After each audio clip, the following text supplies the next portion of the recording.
जी हाँ, हिजाब विवाद अब अदालतों तक पहुंच चुका है। पहली बात तो हिजाब पर ही विवाद, ये तो सदियों से चल रहा है। अब यहां ये स्कूल कॉलेज में हिजाब पहनने का हक है या नहीं है, ये सवाल खड़ा हो गया। लेकिन मूल सवाल जहां से शुरू हुआ था उस पर बात करने के लिए हमारे साथ आज वो शख्सियत मौजूद हैं जिन्होंने इस तरह के सवालों पर बार बार अपनी राय रखी, बार बार उनका नाम इस तरह के सवालों पर आया, और आज वो केरल के राज्यपाल हैं। जी हां, आरिफ मोहम्मद खान साहब।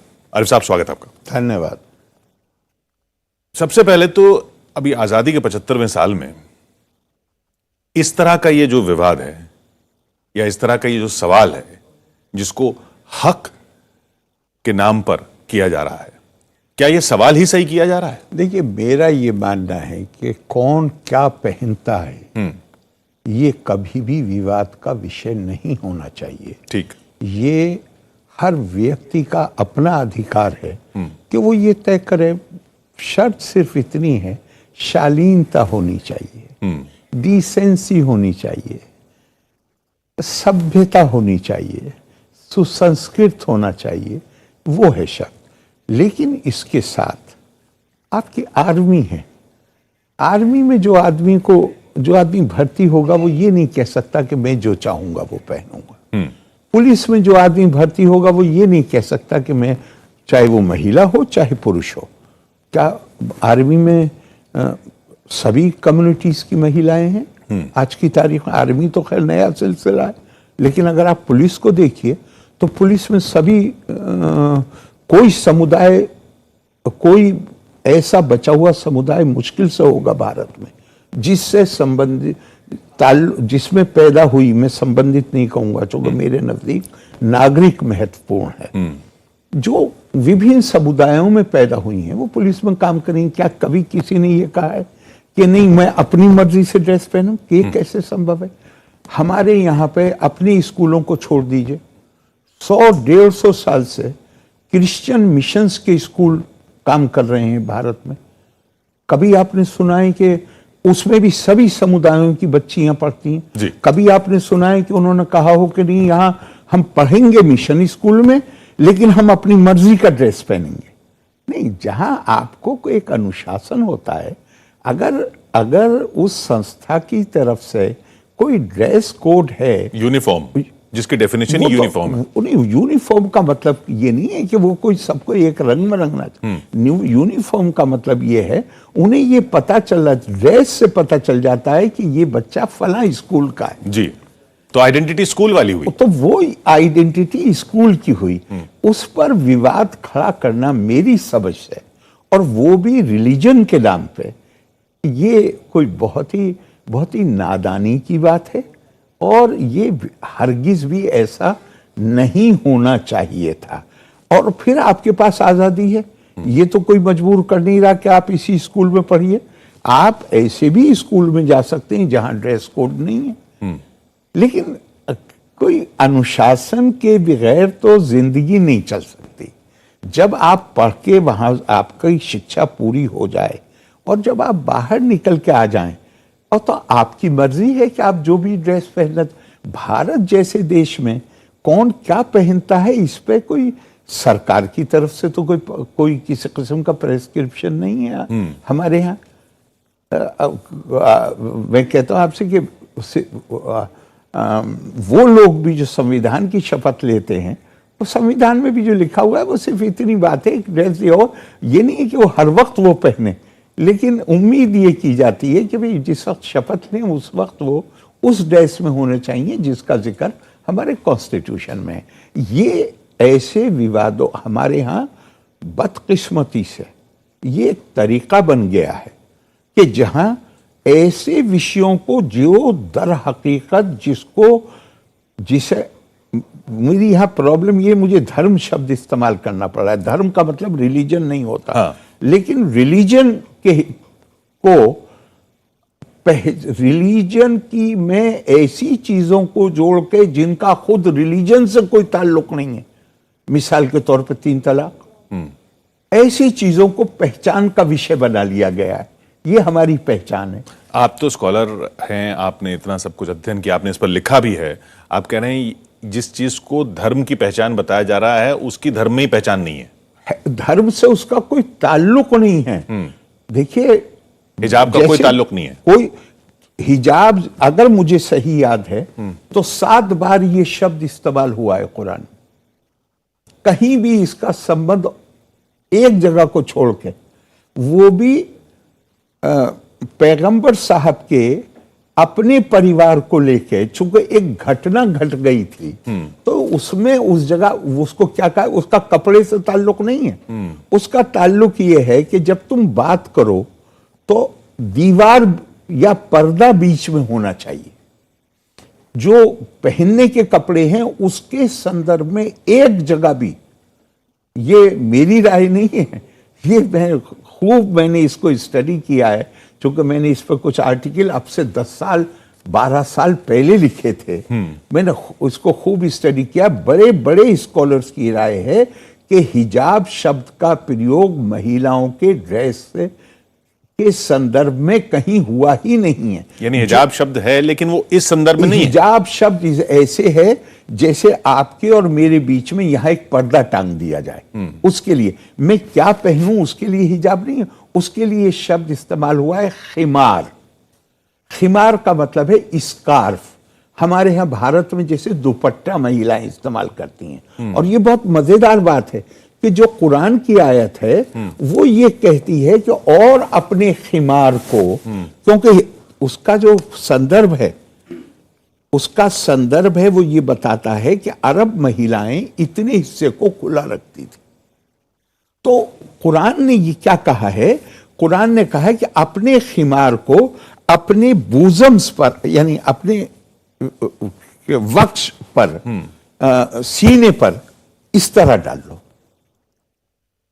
और दूसरी बात यह है कि ये आयत आई है, ये मत भूलिए कि उस जमाने में दुनिया में सब जगह और खास तौर से अरब में उन महिलाओं की तादाद अच्छी खासी थी जो गुलाम थी, जिनको कनीज कहा जाता था, जिनसे पेशा का काम भी कराया जाता था। अब ये और इसी आयत में कहा है कि अपने आप को इस तरह कर लो ताकि तुम उन महिलाओं से विभिन्न नजर आओ।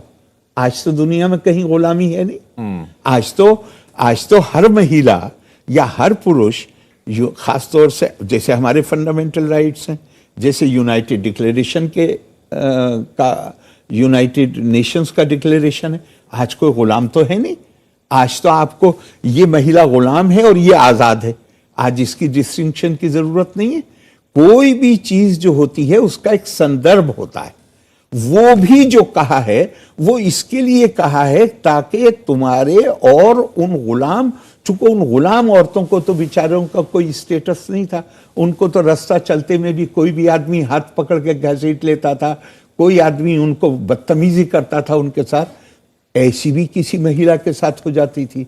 तो उसकी एहतियात के तौर पर कुरान ने कहा कि खिमार को अपने बूजम पे डाल लो ताकि तुमको पहचाना जा सके। ये देखिए इंपॉर्टेंट लफ्ज है, पहचाना जा सके। पहचाना जा सके का मतलब क्या है? आपकी आइडेंटिटी को एस्टेब्लिश करने का तरीका बताया है, आपकी पहचान को खत्म करने के लिए नहीं है ये। और वो मुस्लिम आइडेंटिटी नहीं है ना। महिला मैंने आपको बताया, स्लेव और आजाद, गुलाम और आजाद। आज तो दुनिया में कहीं गुलाम नहीं है कोई भी। और मैं आपको एक हदीस सुनाता हूं हुजूर सल्लल्लाहु अलैहि वसल्लम की। हदीस है कि तुम उस जमाने में रह रहे हो जहां जो कुछ तुम्हें बताया जा रहा है, अगर उसमें से तुमने 10% भी छोड़ दिया तो तुम बर्बाद हो जाओगे। लेकिन बाद का जो जमाना आएगा उसमें अगर तुमने 10% पर अमल कर लिया, कार्यान्वित मतलब उसके मुताबिक अपना जीवन बिताया, तो तुम्हारी कामयाबी हो जाएगी। यानी इन्नकुम फी ज़मानिन मन तरका मिनकुम बिउशरी माँ उमीरा बिही हलाका, अगर 10% भी छोड़ दिया तो हलाक हो जाओगे। सुम्मा याती जमानी, इसके बाद एक जमाना आएगा, मन अमीला मिनहुम उशरा, अगर 10% पे भी तुमने उसके ऊपर चले तो नजा, तो तुम कामयाब हो। क्यों कहा है ये इसलिए कहा है कि जमाना बदलता है, जमाने बदले हुए जमाने की डिमांड्स अलग होती हैं। इसका मतलब हरगिज ये नहीं है कि मैं आपसे ये कह रहा हूं कि आप नंगे होकर सड़क पर घूमिए, नहीं। शालीनता, सभ्यता, संस्कार, ये बहुत महत्वपूर्ण जो आज के जमाने के, जो शायद हर जमाने में, हाँ। हर जमाने में रहेंगे, मगर शालीनता अलग चीज है। और किसी ड्रेस को पॉलिटिकल आइडेंटिटी के तौर पे इस्तेमाल करना, ये बिल्कुल अपने आप में अलग चीज। शायद असली जो सारे विवाद की जड़ शायद ये पॉलिटिकल आइडेंटिटी।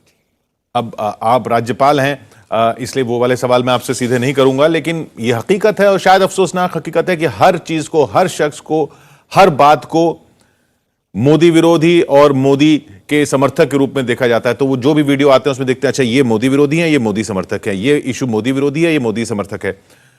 लेकिन मेरा सवाल ये कि आपने एक बात कही कि पुलिस में हो, चाहे वहां हो, महिलाएं हो, इस समुदाय में पैदा हुई, उस समुदाय में पैदा हुई, जो ये चॉइस का सवाल आ रहा है, ये चॉइस तो बेसिक में ही नहीं है, क्योंकि समुदायों में तो हम पैदा हो रहे हैं और पैदा होना ही चॉइस नहीं है, तो फिर चॉइस इसमें कहां से? आप मैं इसे और दूसरी तरह कहता हूं। एक पुलिस में एक महिला ऑफिसर है, ड्यूटी पे होगी तो उसको ड्रेस पहननी पड़ेगी, जो प्रेस्क्राइब ड्रेस जी। ड्यूटी के बाहर है, उसका जो जी चाहे पहने, वो गवर्नमेंट को क्या, समाज को कोई एतराज नहीं है किसी भी चीज पर। और इस देश में, और फिर एक बात और ध्यान रखिएगा, देखिए ये इतना लोग इसका को ठीक से इसको महसूस नहीं करते। समाज को बांटने की कोशिश नहीं करनी चाहिए। आखिरकार मैं आपसे सवाल पूछता हूं, मुस्लिम को थोड़ी देर के लिए छोड़ दीजिए। नॉर्दर्न इंडिया में हिंदू महिलाएं गांव में खेती का काम कर रही हैं, उनके सर पे बोझ है और इतना लंबा घूंघट है। ये घूंघट साउथ में क्यों नहीं था? हर चीज एक जरूरत के तहत पैदा होती है। ये इन्वेडर का रूट्स था। तो यहां सिर्फ मुसलमान नहीं, हिंदू औरत मुसलमान औरत से भी ज्यादा पर्दा करती थी। आज स्थितियां बदल गई हैं। आज उसी गांव उस मां की बेटी जो इतना लंबा घूंघट करके और सर पर 40 किलो का उसके पास फॉडर होता था, आज उसकी मां की बेटी वो ग्रेजुएशन कर रही है, वो आईएएस बन रही है, वो आईपीएस बन रही है, वो दूसरी जगह जा रही है, वो वहां पे वो घूंघट नहीं इस्तेमाल। आज का जिस दौर में आप रह रहे हैं, उस दौर के कोई भी, याद रखिए हमेशा, कोई व्यवस्था हो, धार्मिक हो, राजनीतिक हो, सामाजिक हो, जो नए विचारों और नए दौर के तकाजों को पूरा नहीं कर सकती, वो टिक नहीं पाती। धर्म कहां, चॉइस कहां, पॉलिटिक्स आ गई ना सब अब कुछ। मैं आपको इसी पे ही कहता हूं कि पीएफआई बुनियादी तौर से केरला से शुरुआत हुई। जी।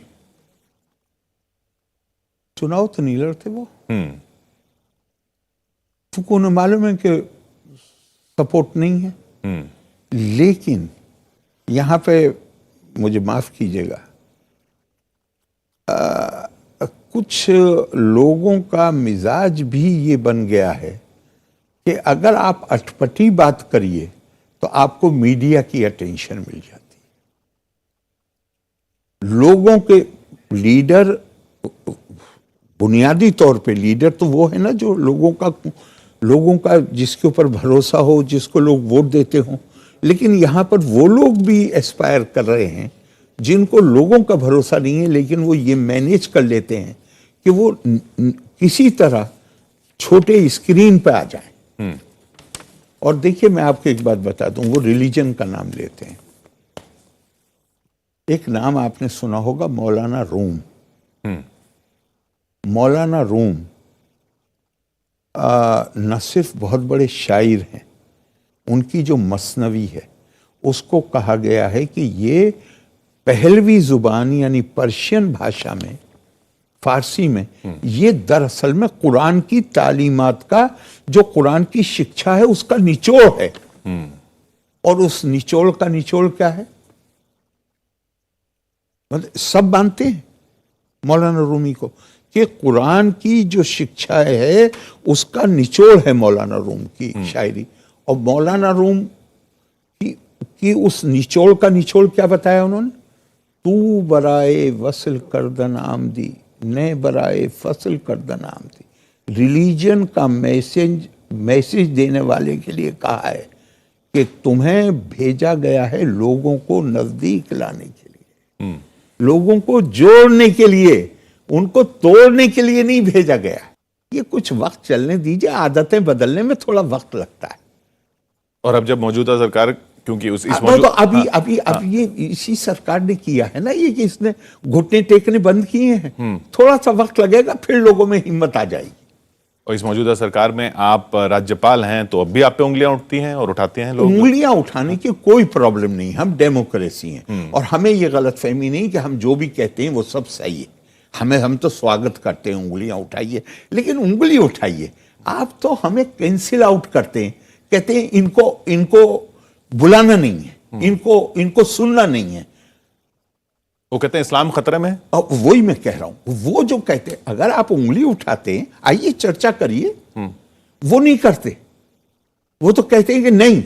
आपको मालूम है जब उस सरकार में 86 में जब पर्सनल लॉ बोर्ड और सरकार के बीच में वार्तालाप हुआ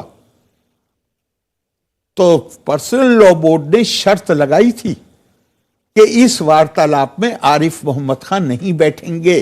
जी, ये तो कैंसिल आउट करते हैं भाई ये क्या तो ये बातें मजाक बना दिया। ये बातें धर्मगुरुओं को पता नहीं है, या वो बताना नहीं चाहते, या समझते नहीं है, समझाना नहीं चाहते? सब कुछ पता है। हाँ। लेकिन ये जो एम्पायर खड़ा किया गया है जोर जबरदस्ती का, अगर ये बातें बताई जाती हैं, देखिए, और मैं एक आपको बात बताता हूं। कुरान में 2 आयतें कि वो बच्ची जिसको जिंदा दफन कर दिया गया था, उससे अल्लाह क़यामत के दिन पूछेगा कि तुम्हें किस जुर्म में कत्ल किया। सिर्फ लड़की होने की वजह, एक सारे अरबों को नहीं मैं कह रहा हूं, लेकिन अरबों में एक सेक्शन था जो अपनी बच्चियों को जिंदा गाड़ देते थे।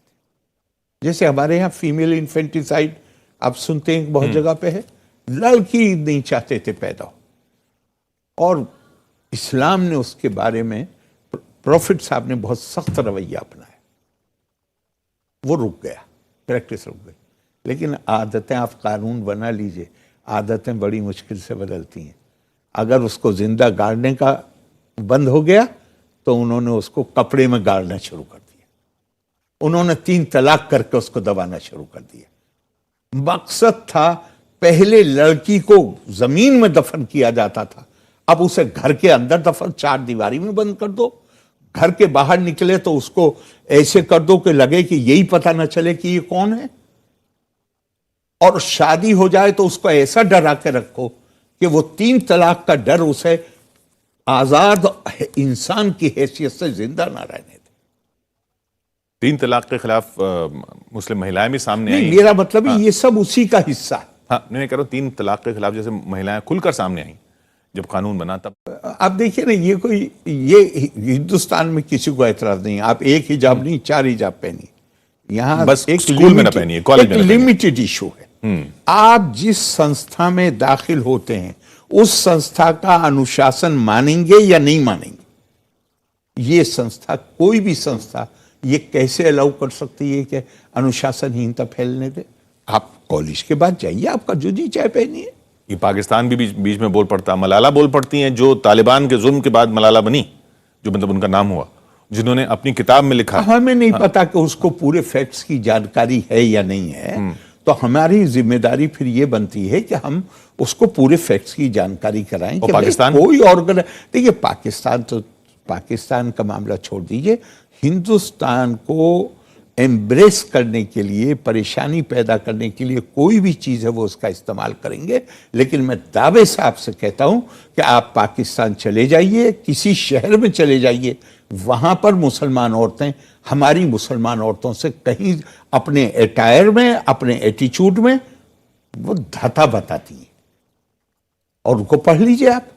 लेकिन गवर्नमेंट के लेवल पे, और मैं कहूंगा कि उस लेवल पे भी जो वहां पे मानने को तैयार नहीं है, हिंदुस्तान का मामला आएगा तो हमें एम्ब्रेस करना चाहते हैं, तो उसका ज्यादा हमें नोटिस नहीं लेना चाहिए। आखिर में आरिफ साहब, इस पे करना क्या चाहिए? एक आम शहरी को करना क्या चाहिए? किस नजर से देखना है? कुछ नहीं करना चाहिए, कुछ नहीं करना चाहिए। लगातार अपने एक्शन से, अपने कर्म से, अपने मानस से, अपने वचन से महिलाओं को, और मैं सिर्फ मुस्लिम महिलाओं की बात नहीं कर रहा हूं, मैं कह रहा हूं कि कोई समाज आगे नहीं बढ़ सकता अगर आप आधी आबादी को, जरा भी आपके दिल में यह है कि ये बराबर नहीं। और मैं मजाज का एक शेर है वो कहना चाहूंगा कि वो उसका असर होना चाहिए हमारी सोच पर, हम क्या बात करते हैं उसके ऊपर। मजाज ने कहा, तेरे माथे पे ये आंचल, मतलब ये पर्दे को, तेरे माथे पे ये आंचल बहुत ही खूब है, लेकिन तो इस आंचल से एक परचम बना लेती तो अच्छा था। अपनी आइडेंटिटी मत छुपाओ। तुम जिस लड़की होने का मतलब ये नहीं है कि तुम अपने आप को, न तुम यही पता न चले कि तुम हो कौन, और उसका एडवांटेज लेते हैं लोग। आपको ध्यान होगा पाकिस्तान में जब लाल मस्जिद पे एक्शन हुआ तो वहां का इमाम जो था वो बुर्का पहन के भागा। अब आखिरकार दुनिया में ये किस्से होते हैं जहां बुर्के का सहारा अपराधी लोग लेते हैं, तो ये बुर्का क्या इसके लिए है कि महिला की आइडेंटिटी को खत्म कर दे एज महिला? क्या ये इसके लिए है कि इसकी सपोर्ट लेके क्रिमिनल्स अपने काम कर जाएं, आतंकवादी अपना काम कर जाएं? तो एक एटीट्यूड होना चाहिए जहां बेटी हो, बहन हो, मतलब वही बीवी बनती है, वही फिर मां बनती है, जहां यंग एज से उसको बता तुम किसी से कम नहीं हो।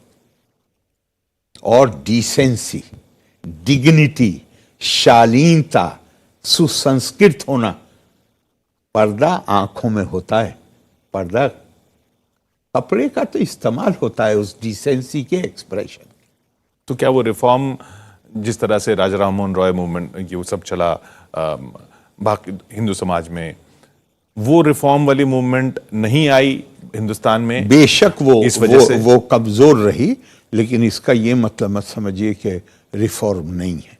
रिफॉर्म बहुत है, वक्त के साथ आगे बढ़ रहे।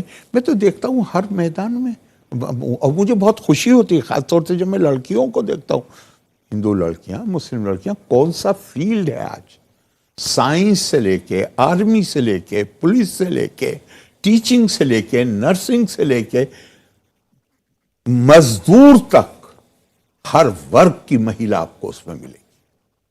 तो हमारे लिए बहुत अच्छा हो रहा है, लेकिन उसमें जब अच्छा होता है तो इंसानी सोसाइटी तो यही होती है, आप चाहे जितना पॉजिटिव बनाइए चीजों को, कोई ना कोई नेगेटिव डिस्कॉर्डेंट वॉइसेस जरूर आएंगी। वो आ रही हैं, वो वक्त के साथ बंद हो जाएंगी। और आप जैसे लोगों के विचार सुन के शायद उनको बंद होने में, बंद करने में मदद मिले।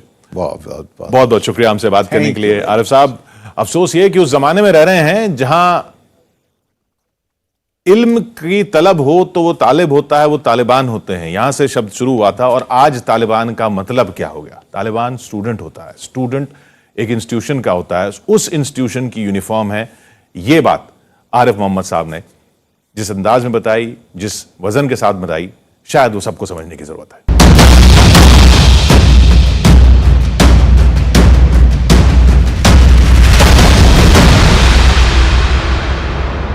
सुगंध, रंग और असली झांस